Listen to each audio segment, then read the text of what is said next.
Hi everybody, another video from Moses Coulee. I don't think we're going to spend the whole video here.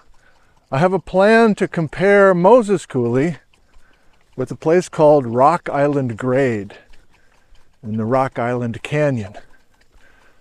But our goal here today is to try to visualize what did this Moses Coulee scene look like before the Ice Age. Thanks for joining us. Let's get started. Let me flip you around.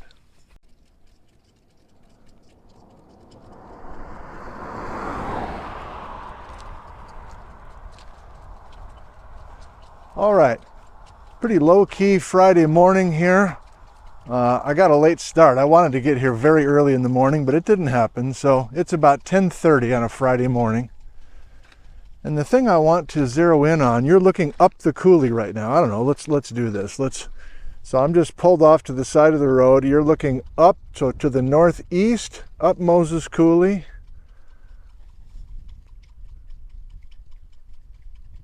In the last video, we were looking at the talus apron that was across this wall.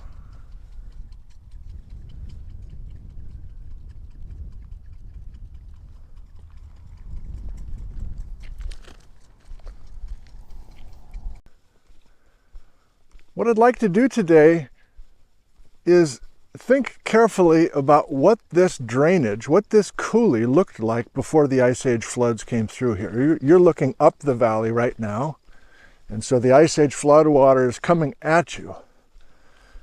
And you know what I've been doing? I've been reading Brits multiple times a day for the last 2 weeks.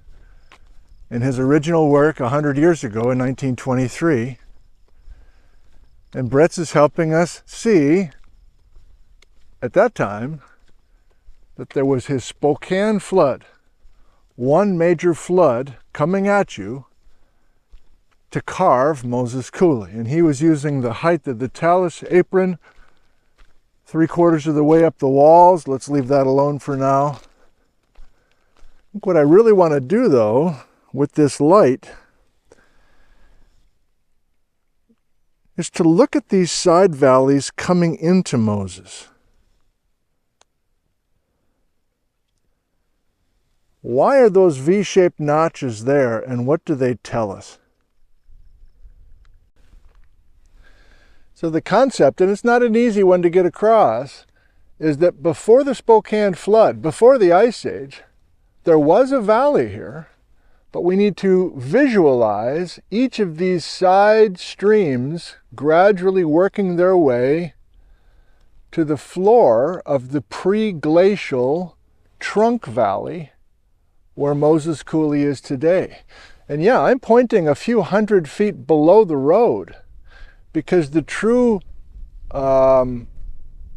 bedrock floor of this old valley is a few hundred feet below the road. In other words, Moses Coulee today, the floor of it is a bunch of gravel. Lake bed, gravel, boulders. So we got to drill 300 feet down to get to the former valley floor. The gimmick of this video is we don't really have to just squint and try to imagine. There's a valley not far away that looks exactly what Moses Valley used to look like, including the side streams coming in and working their way all the way to the valley floor. You're like, where's that? Like, it's right over there. You drive up Rock Island Grade, you look down into Rock Island Creek Valley. There weren't big floods that came down that one. So it's a before and after.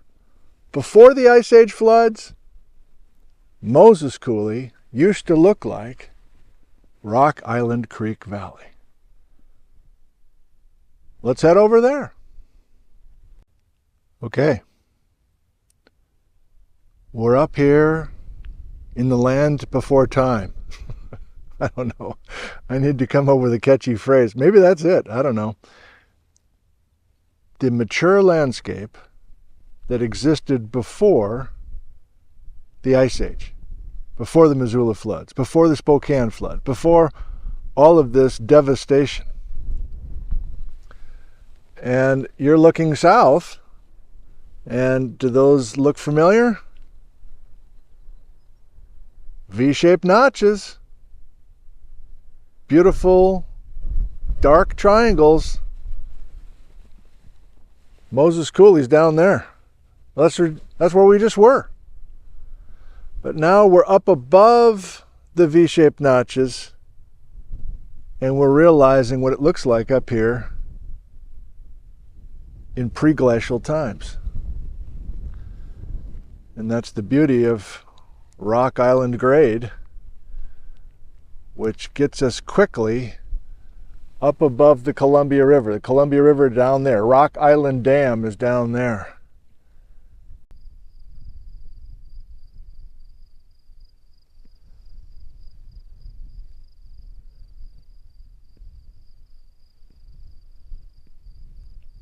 I don't see the flat floor of the valley.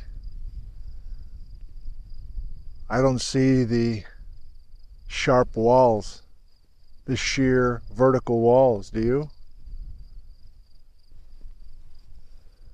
I think it's obvious what we're doing. I hope it is, but just in case it's not. This is what, let's call it Moses Valley. This is what Moses Valley looked like before the Ice Age. This is Rock Island Creek Valley today, but this is what Moses Valley looked like before Bretz's Spokane flood. And our channels, our side streams, are working their way down to Rock Island Creek on both sides.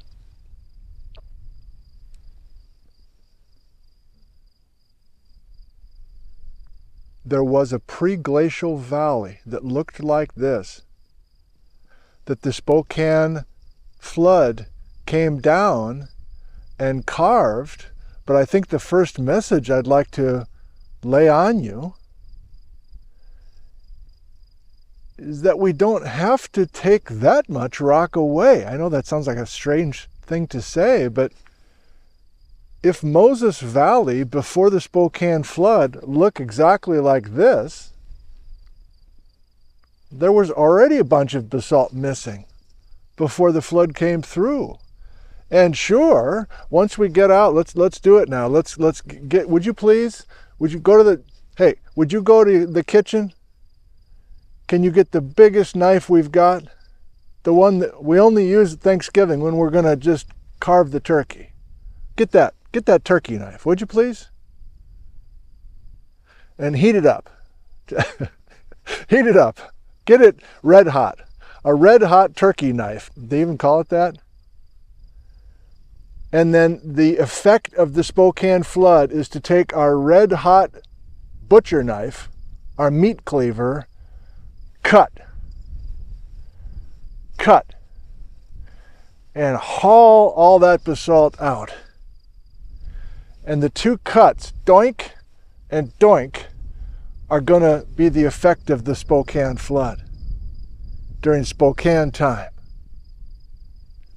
And once we make those two vertical walls at the snap of a finger and get that water out of here quickly, and we shut off the water quickly, it is a flood after all, then we can start the clinkety clinkety clink, clinkety clinkety clink, that gradual talus accumulation that starts to bury the vertical shear walls.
So school's done for the year,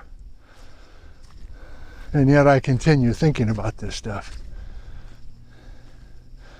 People are nice when I talk to them in the grocery store, but I do bristle when they say, well, summer's off, huh? You're gonna go vacation somewhere? And I'm like, you know, it's summer vacation, but this is my idea of a vacation.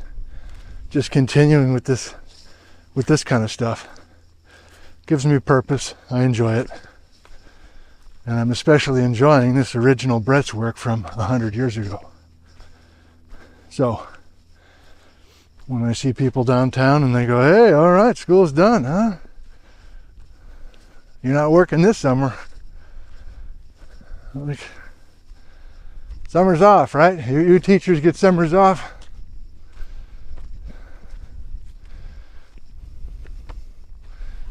I get the whole year off. I don't think of this as work.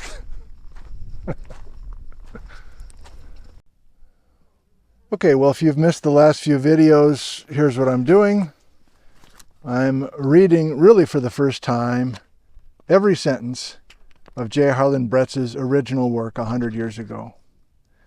And I'm still carefully going through a paper based on his 2 months of field work in the summer of 1923, exactly 100 years ago.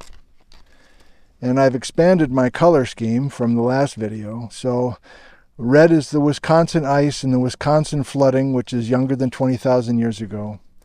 Blue is the Spokane ice and the Spokane flood that Brett's talks about aggressively, completely, decidedly, convictingly, in 1923. Purple, there's not a whole lot of purple now. I'm thinking that's evidence of flooding and glaciation before the Spokane. But green is the new wrinkle. Green is this land before time, this set of valleys, ridges, loess deposits, other deposits that are before the dawn of the Ice Age. So essentially pre-3 million years ago, and that's green. All right, so Wenatchee, Washington is here. Here's the Columbia River. This is the Brett's map from 1923. And Moses Coulee is here. So we started today's video right in here. But I've got green because green is representing the pre-glacial landscape. And Rock Island Creek is here. Missed all the Ice Age floodwater. Douglas Creek, same thing. So these two major valleys, Rock Island Creek Valley and Douglas Creek, are in the neighborhood, but completely out to lunch as far as Ice Age flood erosion. And so blue, Spokane flood time. Blue is the main chapter of one major flood coming down Moses Coulee. And yes, from the last video, once we rip out a bunch of bedrock and make the vertical basalt walls on both sides of lower Moses Coulee, that makes sense. We start accumulating that post-Spokane talus. But I don't know, I'm feeling bold here. Green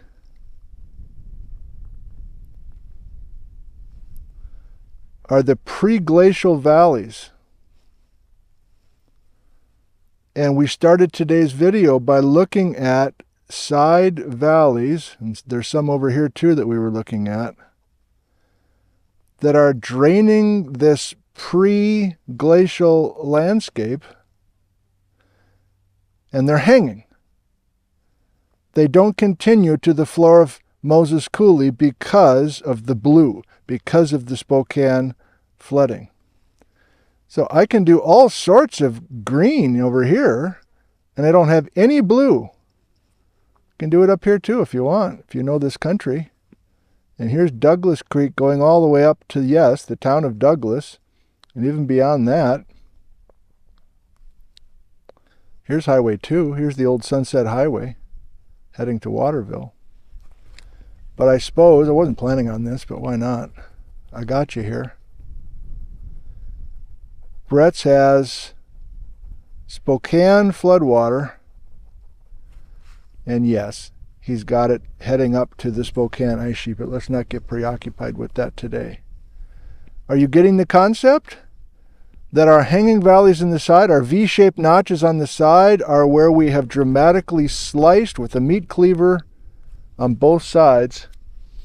And yes, to be complete, as we said in the last video, there's a little bit of red, a little bit of Wisconsin floodwater, according to Brett's 100 years ago, that reams out just the very lowest part of Moses Coulee to make that inset terrace.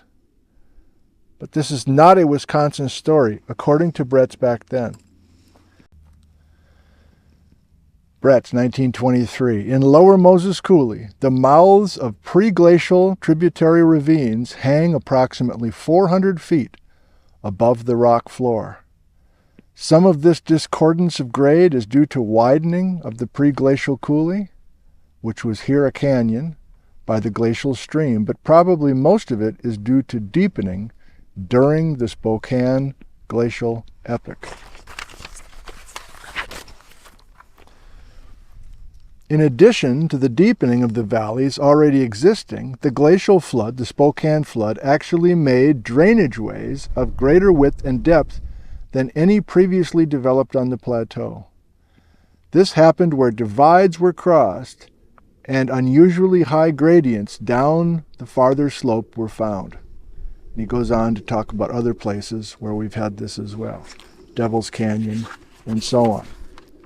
So the idea is that these pre-glacial valleys were there before the ridges started to grow, which is something that I've taught for many years involving the Yakima River Canyon just south of Ellensburg, that you establish the river course, the stream course, those are pre-glacial valleys, and then you start uplifting the basaltic ridges. Well, that I hadn't thought about that till right now.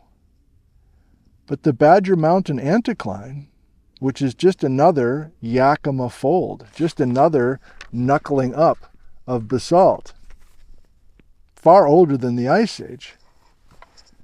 We develop a stream system, we develop a drainage network, then we start uplifting the ridges, including the Badger Mountain uplift. That means we have a trunk valley carved already, just like we have here today at Rock Island Creek Valley. And then the Ice Age floods basically seek out those valleys that have already been carved into a ridge. But the key is that the ridge is younger than the network of streams. So you establish the network of streams, then you uplift gradually to allow the streams to cut into it. Nothing catastrophic there. But then you bring an ice sheet into the area. You move an ice sheet down from Canada. You cross the border and you get it to the heads of some of these pre-glacial drainages. And you open up the fire hose and you dump an incredible amount of water into that pre-glacial valley, which happens to go through a ridge. And suddenly, voila, you have Moses Coulee, a box-shaped canyon that's cutting across the ridge. But it's not like the water was that powerful to blast a hole through a ridge of basalt. I'm realizing that in real time talking to you right now. Fun. Okay, now I'm up to 1925, and I've just posted this paper as well at nickzentner.com. If you go there, that's a website, upper right-hand corner, click on the word floods, and you'll find this 1925 paper. He's still rolling. In this case, he's taking the Spokane flood story and extending it beyond the Scablands. In other words, let's continue south of Pasco and go down into the Columbia River Gorge to Portland. But the first portion of there's my color scheme again. The first portion of this, which is based off of his summer of 1924 field work, is some work with today's topic. Bretts, 1925. The Spokane ice sheet crossed the Columbia Valley north of the plateau and advanced a few miles out on it, along almost the entire northern margin. Water from the melting of this ice flowed in the pre-glacial consequent drainage system, entering at or near the heads of these valleys and traversing their entire length. The ablation, or disappearance, of the Spokane ice sheet must have been extraordinarily rapid, for the volume of water was very great, almost incredibly great. And in spite of high gradients to draw it off, the pre-existing valleys first entered were inadequate to carry it all, and the flood spread widely in a complicated group of anastomosing routes. Here's Bretts's map from 1925. All of these channels, there's Spokane. Today we started in Moses Coulee, and now we're up in this white, which is this place untouched by the floods. Thanks for watching this video. I'm going to continue. I don't know how much further I'm going to go, but I'm still Bretts pre-January 1927. And if you know the Brett story well, January 1927 is when he goes to Washington, D.C. and essentially is ambushed by a bunch of USGS geologists who band together to undress him, basically. And his writing totally changes after 1927. And just a few years after that, he's done with the Scablands for a few decades. But before that ambush meeting of 1927 by the USGS geologists, the so-called experts, Bretts is full of momentum. Every summer he adds on foot to the area covered with his students, and everything is laid out in black and white in such a beautiful way that I'm really enjoying it. I have been hearing from geologists wondering why I'm doing this. Why am I going and reading so carefully this stuff from 100 years ago when you know that a bunch of it's not right? Well, first reason is I've always meant to do this. Can you relate? Do you say, yeah, I've always meant to do that, I just never have? Well, I've said that with the Bretts work. I've never sat down and read all of it carefully. I didn't know I'd have colored pens, but... So just the act of finally getting to it and reading it, every sentence, multiple times, like I read for a while, then I kind of get sleepy. Then I go mow the lawn, then I come back, I read for another 90 minutes maybe, and then I'm like maxed out and I watch something on TV. It's dense reading. He writes in a beautiful way, and if you have interest, you should be able to read those papers directly. And again, I've put them on my website for you to read. But I'm only up to 1925, and I'm purposely not reading ahead. Now, I do know some of the storylines that continue after 1927, but I'll comment later, I think, on why. No, I'll comment later. Right now, I'm just enjoying seeing this guy put all these relationships together without a ton of interaction with anybody else. It's pure J. Harlan Bretts. And it's these places where I live right next door. And I'm seeing many of these places like Rock Island Creek Valley for the first time. I've been up here a couple times. I've never really been that interested. I am now. Thank you. I love you. And we'll see you in the next video.